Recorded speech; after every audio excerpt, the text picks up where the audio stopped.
Bom, pessoal, eu vou tentar fazer todos os módulos daquilo que a gente tem de mais importante na parasitologia médica. Eu vou começar pela parte de protozoários e uma dica que eu vou deixar para vocês é que sempre procurem dar uma lida nos manuais, procurem sempre estar acessando o site do Ministério da Saúde, porque muitas vezes os livros eles trazem muito mais de morfologia, muito mais de ciclo do parasito, tá? Já fica aí uma dica, não existe ciclo da doença, a doença ela não tem ciclo, tá? O parasito tem. E entender esse ciclo do parasito vai ajudar vocês a entender por que o paciente apresenta tal clínica ou especificidade nos sintomas que ele tem, tá? Então se baseiem nos manuais, se baseiem nos livros para ter a base, tá? Cuidado, muito cuidado com essas práticas mirabolantes ou essas chamadas práticas integrativas, tá? Então, sempre que eu tiver dando ou ministrando uma aula para vocês, eu vou estar baseado nos livros, e vocês podem ver aqui atrás, ó, que tem vários livros, inclusive os de parasitologia que estão aqui no cantinho aqui. Porque a gente tem visto na prática muitas receitas fáceis que começam numa ideia um pouco científica, mas terminam num charlatanismo, que às vezes a gente tem doença grave e que o profissional ele induz o paciente a abandonar uma prática segura e funcional para uma prática que ainda não está ali tão validada. Então, eu vou começar com a protozoologia. Então, inicialmente, nós precisamos entender o que é o parasitismo, tá? Então, parasita é uma relação ecológica onde o parasito ele tira do seu indivíduo os nutrientes que ele precisa para a manutenção do seu ciclo biológico. Ou seja, definir parasitismo é definir uma relação ecológica que acontece naturalmente no ambiente natural, onde os organismos, os parasitos, tiram do seu hospedeiro a subsistência ou aquilo que eles precisam para se reproduzir. Logo, existe também uma diferença dos tipos de parasitos e do tipo de relação que ele vai estabelecer com o seu hospedeiro. Existem aqueles parasitoides ou os parasitas clássicos e existem também os parasitas escravocratas, que às vezes tomam conta do sistema nervoso periférico do hospedeiro, isso acontece muito com o inseto, e obrigam, entre aspas, o seu hospedeiro a mudar o seu estilo de vida para assim poder perpetuar o parasito. Muito bem. Parasitismo é um tipo de simbiose, na verdade é uma simbiose negativa. É uma simbiose negativa para o hospedeiro, porque ele dá ao parasita os tecidos, os fluidos corpóreos, e o patógeno, que é o parasito, ele retira do seu hospedeiro os nutrientes. Então é positivo para o parasito e negativo para o seu hospedeiro. Vocês vão perceber que viciosamente eu vou falar parasita e parasito. É igual essas palavras? Não exatamente, porque o parasito eu estou me referindo ao organismo, enquanto o parasita eu estou relacionando a relação ecológica. Ou seja, todos os organismos vivos podem ser parasitas enquanto relação ecológica, mas alguns organismos vivos, enquanto espécie, são parasitos. Exemplo, a lombriga, ela parasita enquanto relação, mas a lombriga, ela é um parasito enquanto organismo, tá? Os parasitos, eles são diversos enquanto a sua relação com o hospedeiro. Então eu posso ser um parasito acidental, enquanto eu sou um parasito de cão, e meu hospedeiro é o cão, eu posso acidentalmente infectar um humano. Só que como o ser humano não é um hospedeiro definitivo, ou seja, não é no hospedeiro humano que a reprodução sexuada vai acontecer, ele se torna um parasito errático. Então nós podemos chamá-lo de parasito acidental. Existem alguns exemplos na medicina, que é a larva migrans visceral e a larva migrans cutânea. Temos o parasito errático, fora do seu habitat, e aqui, nesse ponto aqui, muito cuidado, porque muitas vezes o parasito ele se torna errático por erro no tratamento. Eu vou dar um exemplo clássico.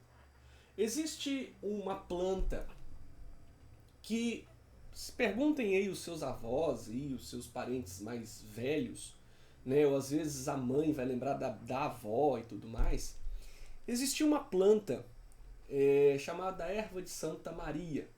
E vocês podem dar um Google aí e confirmar essa história. A erva de Santa Maria, ela era conhecida como a chamada erva lombrigueira. E ela era assim chamada porque, na época, usava-se para tratar verminoses. E aí, a ciência da farmacologia começa a evoluir, as farmacopeias começam a estruturar a organização química da molécula, e eles descobrem que um alcaloide da planta tem um produto químico. O alcaloide é uma substância química produzida pela planta, que para nós passa a ter o efeito farmacológico em algum grau. E esse alcaloide ele foi chamado de ascaridol. Logo, poderia se criar um medicamento para a lombriga. No entanto, o ascaridol ele é muito tóxico, então do princípio farmacológico você não pode fazer um tratamento com uma droga que seja muito tóxica, né? Na verdade, tem-se drogas assim, muito tóxicas, mas a farmacologia ela busca o quê? Sempre desenvolver ou usar medicamentos que tenham baixa toxicidade. No caso, muitas avós tratavam as suas filhas com a erva de Santa Maria. E muitas vezes a filha não pegava muito bem o ensinamento da mãe, né, no caso a avó agora, e a mãe tratava os seus filhos com a erva de Santa Maria. E esquecia de dar um laxante para o menino. Como a lombriga ela vive no trato intestinal, principalmente no intestino delgado, o tratamento errado fazia com que a lombriga desprendesse do trato intestinal e ela ficasse migrando ali dentro do trato intestinal e podendo voltar para o estômago, migrar pelo esôfago e voltar para o pulmão da criança. Então isso é um parasito errático. E aí eu vou voltar de novo no início da minha fala, e vocês vão perceber que nos meus vídeos eu vou estar sempre falando disso. Cuidado com os tratamentos que não são protocolares. Cuidado com essas medicinas integrativas. De novo, não é que elas de fato não funcionem. Elas começam num quê de científico e muitas vezes elas vão terminar no charlatanismo. Porque muitas vezes esses tratamentos eles podem provocar as migrações do parasito no organismo do indivíduo. E isso pode ter consequências graves.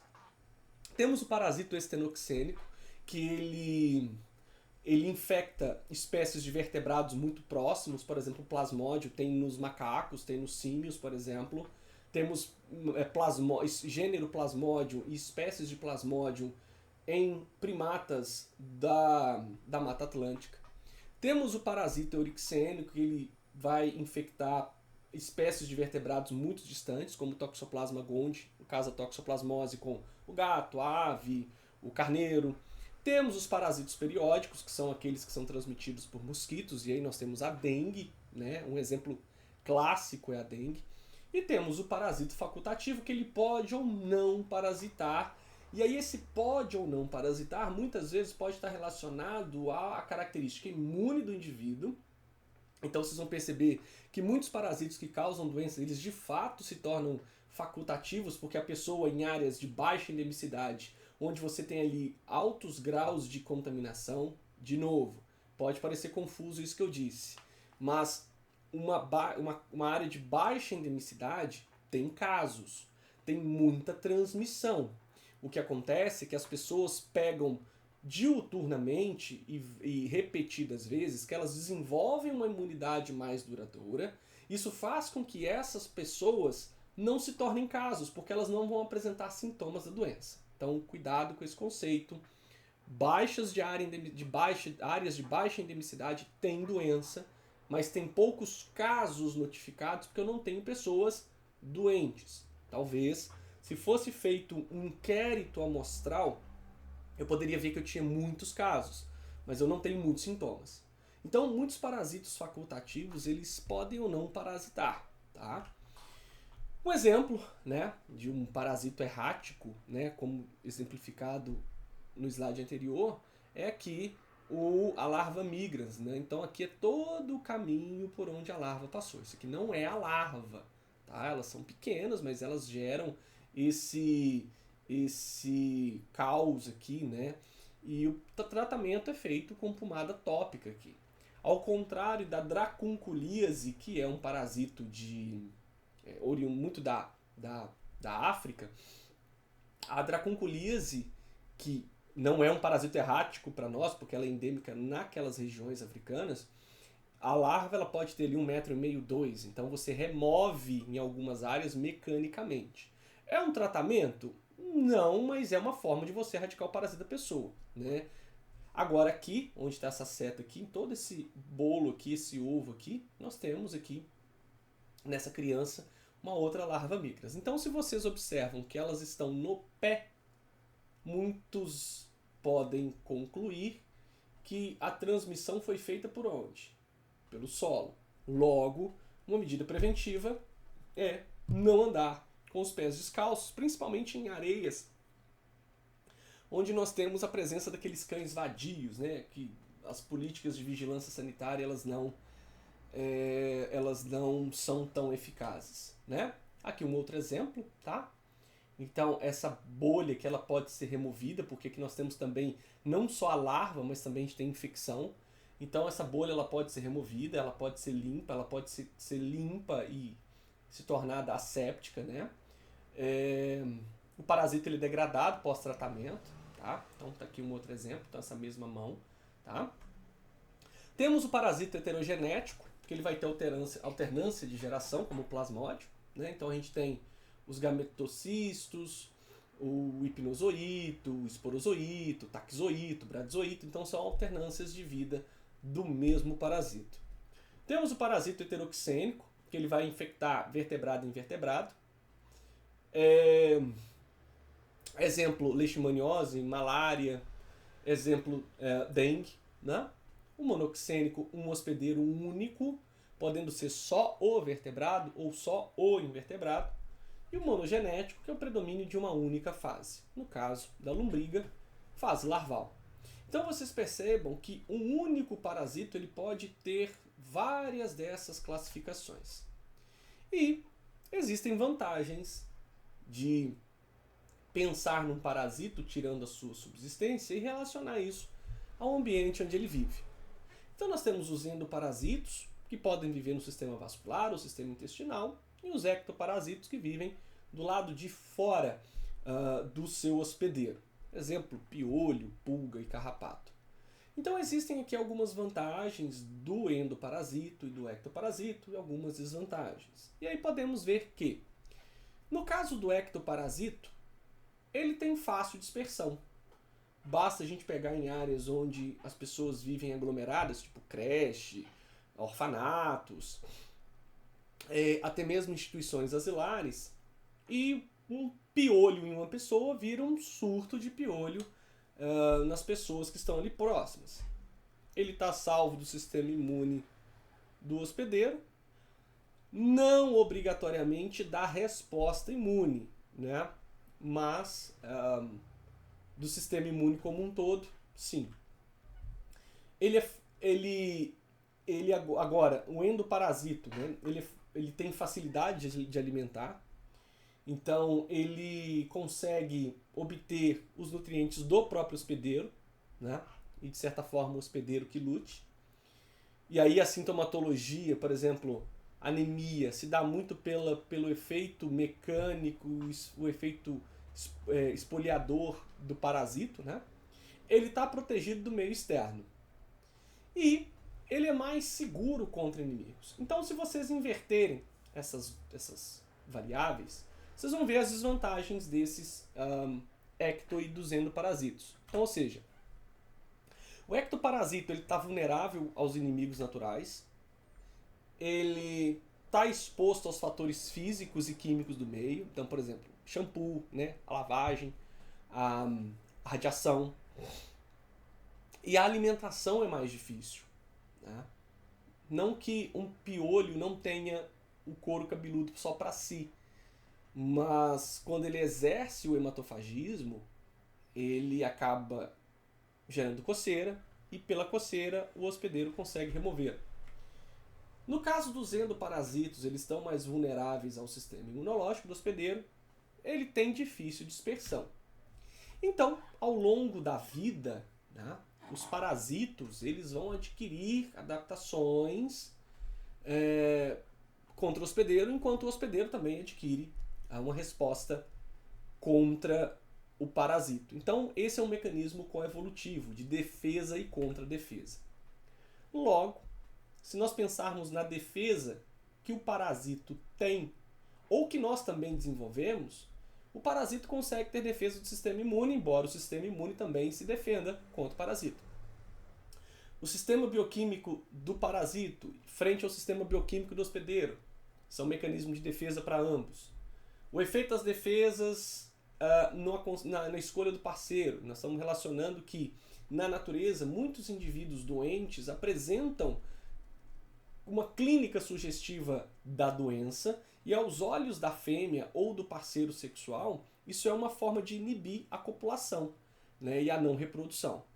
A ave, quando está parasitada, ela não expressa tanta cor na plumagem, e isso, aos olhos da fêmea, é visto como uma forma de que aquele macho não é o macho mais saudável para criar a prole.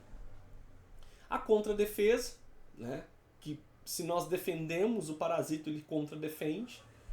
A encapsulação, né, lembra da toxoplasmose, quando vamos falar mais adiante do esporozoito, então o esporo, né, que é o mecanismo de defesa. Temos a defesa gênica e temos também um mecanismo coevolutivo, tá certo? Então, tá aí, essa é a primeira parte. Essa vai ser a primeira parte geral, ela vai servir tanto para protozoário, quanto para euminto, quanto para os artrópodes, quando a gente vê a parte de ectoparasitos. Então, fica aí, bons estudos, já inscreve aí, já compartilha e vamos ajudando a chegar aos 1000 inscritos, que relativamente estamos quase lá. Um abraço.